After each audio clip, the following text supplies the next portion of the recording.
O Salmo 82 diz assim: É Deus quem preside a Assembleia Divina. No meio dos deuses ele é o juiz. Até quando vocês vão absolver os culpados e favorecer os ímpios? Garantam justiça para os fracos e para os órfãos. Mantenham os direitos dos necessitados e dos oprimidos. Livrem os fracos e os pobres, libertem-nos das mãos dos ímpios. Eles nada sabem, nada entendem, vagueiam pelas trevas. Todos os fundamentos da terra estão abalados. Eu disse, vocês são deuses, todos vocês são filhos do Altíssimo. Mas vocês morrerão como simples homens, cairão como qualquer outro governante. Levanta-te, ó Deus, julga a terra, porque todas as nações te pertencem. O Salmo 82, ele é até um salmo simples na sua estrutura. O primeiro verso e o último verso são versos em que o salmista fala. E do verso 2 até o verso 7, é Deus quem está falando. E, na verdade, isso é o diferencial do Salmo 82, porque ao falar de injustiça, nesse caso não é o salmista que está denunciando a injustiça, mas é o próprio Deus que denuncia a injustiça. Ele está indignado com a injustiça do povo. Ele se coloca revoltado com aquilo que o povo está fazendo.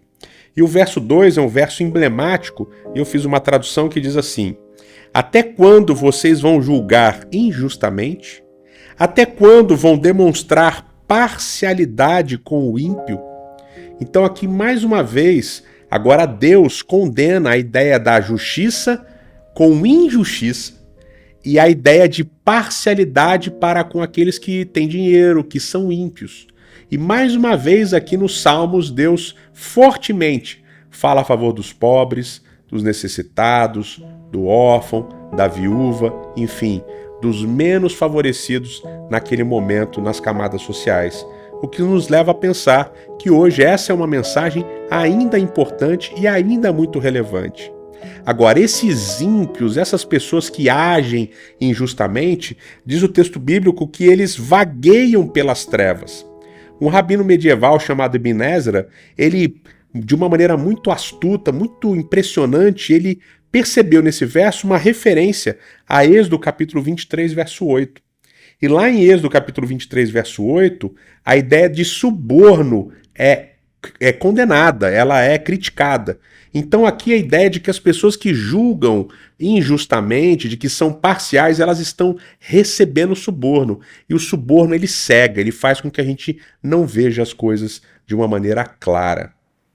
Agora, o mais impressionante é que esse salmo é muito discutido não por essa mensagem forte e muito bonita, mas pela ideia inicial de que Deus preside uma assembleia com outros deuses. E as pessoas vão discutir aqui, esse é um salmo politeísta, a ideia de que Israel tinha outros deuses, que adorava outros deuses. Mas quando você internamente analisa o salmo, você percebe uma coisa interessante. No verso 1 diz: É Deus quem preside a Assembleia Divina, no meio dos deuses ele é o juiz. Ok. E depois Deus fala: Eu disse, vocês são deuses, todos são filhos do Altíssimo, mas vocês morrerão como simples homens, cairão como qualquer outro governante. Ou seja, a ideia de que Deus se senta com os governantes da terra que se sentem deuses. E por se sentirem deuses, eles acham que podem fazer o que quiserem. Mas Deus diz, não, vocês acham que vocês são deuses, mas vocês não são. Eu sou Deus e eu julgarei vocês e as injustiças de vocês. Muita gente por aí se coloca no lugar de Deus, julgando e condenando pessoas injustamente. Mas fique tranquilo, se você é um desses que foi julgado injustamente, Deus vai trazer justiça. Agora, se você é um desses que julga injustamente, talvez seja a hora de se arrepender.